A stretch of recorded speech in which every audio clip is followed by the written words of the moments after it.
وہ لداخ میں بہت ہی اہمیت کا حامل ہے، کیونکہ وہاں پہ بہت سارے نباتات نکلتے ہیں، یعنی کہ وہاں پہ سبزیاں اگتی ہیں، وہاں سے ترکاری ہوتی ہے، وہاں پہ پودے ہیں، وہاں پہ بہت سارے نباتات نکلتے ہیں، تو اس لیے وہاں پہ اس کو بولتے ہیں کہ یہ صحرا میں نخلستان ہے، کیونکہ صحرا میں ہوتی ہے صرف ریت ہی ریت، اور پھر جب کہیں پہ تھوڑے سے درخت ہوتے ہیں، تھوڑی سی ہریالی ہوتی ہے، ہم وہاں پہ بولتے ہیں کہ ہم اس جگہ کو بولتے ہیں نخلستان۔ تو اسی طرح سے بولتے ہیں کہ لداخ میں تو زیادہ کچھ نہیں نکلتا ہے، لیکن کرگل ایسا قصبہ ہے جہاں پہ نباتات کی بہت آتے ہیں، جہاں پہ مطلب پھل بھی نکلتے ہیں، جہاں پہ گیہوں باجرہ وغیرہ اس کی کاشت بھی ہوتی ہے، جہاں پہ میوے بھی نکلتے ہیں، اور وہاں پہ سبزیاں پودے وغیرہ بھی ہیں، تو لہٰذا ہم بولتے ہیں کہ جو یہ کرگل کا قصبہ ہے یہ انہی نباتات کی وجہ سے، انہی خصوصیات کی وجہ سے نخلستان کی طرح اہمیت رکھتا ہے۔ ٹھیک ہے، پھر کہتے ہیں کہ کرگل کے بیچوں بیچ بہنے والا صاف و شفاف دریائے سورج اس مقام کی قدرتی خوبصورتی میں اضافہ کرتا ہے۔ کہتے ہیں کہ جو کرگل کے بیچوں بیچ بہنے والا صاف شفاف دریا کا پانی مطلب اس مقام کی خوبصورتی میں اضافہ کرتے ہیں۔ بولتے ہیں کہ اس کرگل کے بیچوں بیچ میں ایک بہت ہی صاف شفاف دریا بہتا ہے، اس دریا کا پانی بہت ہی صاف ہے، بلور کی طرح وہ صاف دکھائی دیتا ہے، صاف ہے، تو اس دریا کا نام ہے دریائے سورو۔ تو اس دریائے سورو کی وجہ سے اس کرگل کی خوبصورتی میں اور بھی اضافہ ہو چکا ہے۔ کرگل تو پہلے ہی نخلستان کی طرح وہاں پہ اہمیت رکھتا ہے، لیکن اس دریا کی وجہ سے بھی وہ اور بھی زیادہ خوبصورت بن چکا ہے۔ اور یہ کہتے ہیں کہ بچوں یہ اس دریا کے چاروں طرف سے بورے بورے رنگ کے ننگے پہاڑ ہے، تو یہ انہی پہاڑوں کے بیچ سے نکلتا ہے، اور اس دریا کا ان بورے اور ننگے پہاڑوں کے بیچ سے نکلنا ایک قدرت کا ایک معجزہ لگتا ہے۔ یعنی کہ وہاں پہ چاکلیٹ کلر کے بورے ہو گئے، تھوڑا سا وہ براؤنش کلر کے مطلب پتھر کے ننگے پہاڑیں، ننگے ان کو اس لیے بولتے ہیں کیونکہ ان پہاڑوں پہ کوئی پیڑ پودا ہمیں دکھائی نہیں دیتا ہے، تو انہی بورے ننگے پہاڑوں کے بیچ سے اس بیچ یا ان سے نکلنے والی اس دریا کو ہم بولتے ہیں کہ یہ ایک قدرت کا شاہکارہ ہے، یہ قدرت کا معجزہ ہے، تو یہ بھی کرگل کی خوبصورتی کو بہت زیادہ بڑھاتا ہے۔ بولتے ہیں کہ اس قصبے کے آس پاس بہت چھوٹے چھوٹے گاؤں آباد ہے، اور ان دیہات میں رہنے والے لوگوں کو عام ضرورت کی چیزیں حاصل کرنے کے لیے کرگل ہی آنا پڑتے ہیں۔ بچوں کہتے ہیں کہ جو یہ کرگل ہے، کرگل کے آس پاس بہت چھوٹے چھوٹے گاؤں آباد ہے۔ یہ قصبہ ہے، یہ ٹاؤن ہے، مین ٹاؤن ہے، تو ٹاؤن کے دائیں بائیں آگے پیچھے ٹاؤن کے آس پاس بہت چھوٹے چھوٹے سے گاؤں آباد ہے، اور ان گاؤں والوں کو اگر معمولی سے معمولی چیز بھی خریدنی پڑ جاتی ہے تو وہ خریدنے کے لیے ان کو کرگل ہی آنا پڑتا ہے، ان کو معمولی سے معمولی چیز خریدنے کے لیے بھی کرگل میں ہی شاپنگ کرنی پڑتی ہے، یعنی کہ کرگل ہی آنا پڑتا ہے۔ ملک اور بیرون ملک سے آنے والے سیاحوں کے لیے بھی یہ جگہ باعث کشش بن گئی ہے۔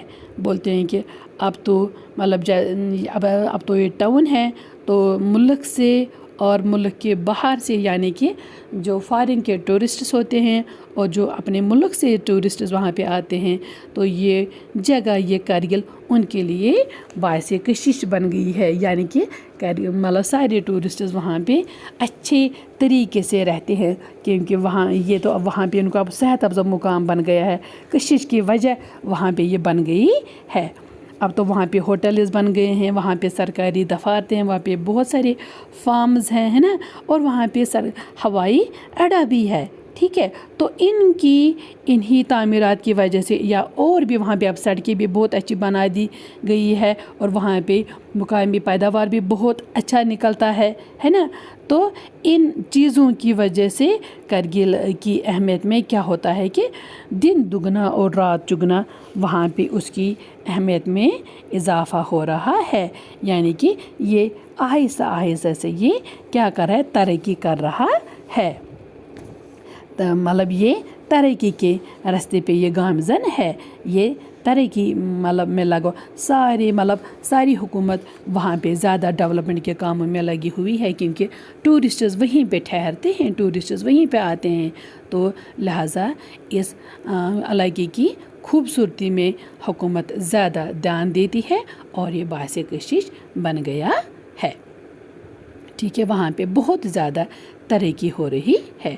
بولتے ہیں کہ اناج کی وافر فراہمی, سڑکوں کی تعمیر اور مقامی پیداوار میں اضافے نے یہاں کے لوگوں کی ان تکالیف کا کافی حد تک ازالہ کیا ہے جن سے انہیں ماضی میں دوچار ہونا پڑتا تھا.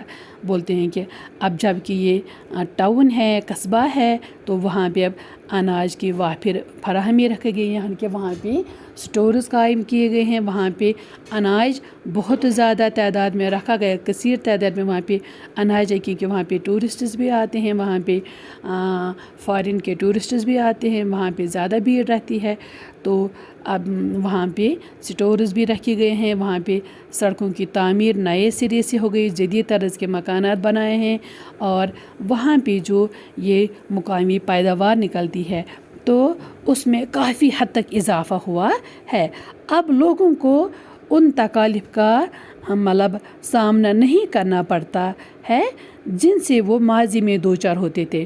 وہ تکالیف جو ان کو ماضی میں اٹھانے پڑتے تھے, تو اب ان تکالیف سے ان کو کافی حد تک راحت مل گئی ہے, کیونکہ کرگل میں ہر ایک چیز کی مطلب یہ رکھی گئی ہے, فیسلٹی رکھی گئی ہے. اب وہاں پہ سڑکیں بھی اچھی ہے, اب وہاں پہ پیداوار بھی بہت اچھے نکلے اور پیداوار میں اضافہ کیا گیا ہے. اب وہاں پہ اناج سٹورز بھی بنائے گئے ہیں, اب وہاں پہ سکولز بھی ہیں.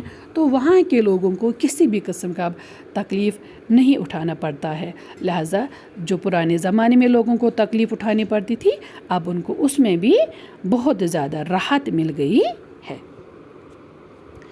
تو کرگل میں مسلمان اور بودھ آباد ہیں, ان کا رہن سہن لباس ایک جیسا ہے. بچوں کہتے ہیں کہ جو کرگل ہے, کرگل کا علاقہ ہے, تو کرگل میں مسلمان بھی رہتے ہیں اور بودھ بھی رہتے ہیں.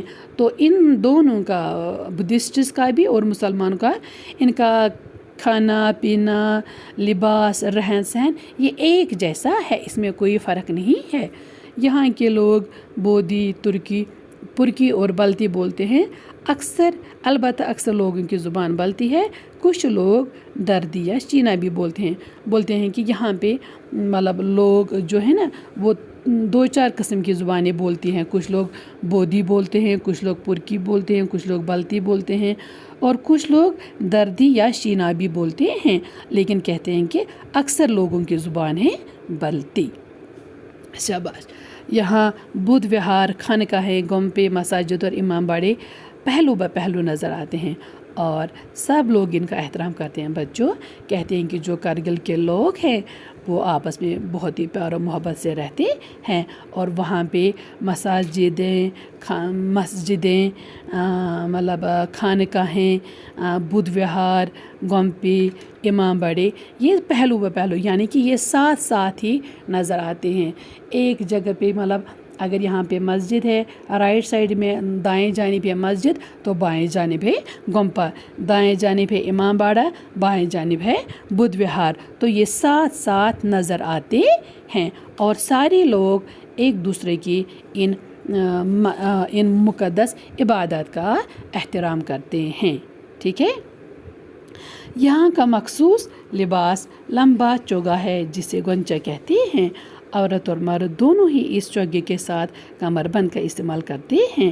ملک اور دیگر حصوں کے ساتھ میل جول اور ثقافتی اثرات کے تحت نوجوان جدید یورپی انداز کے لباس مثلاً پتلون, کوٹ, جیکٹ اور جینز پہنتے ہیں. لیکن پھر بھی لوگ مذہبی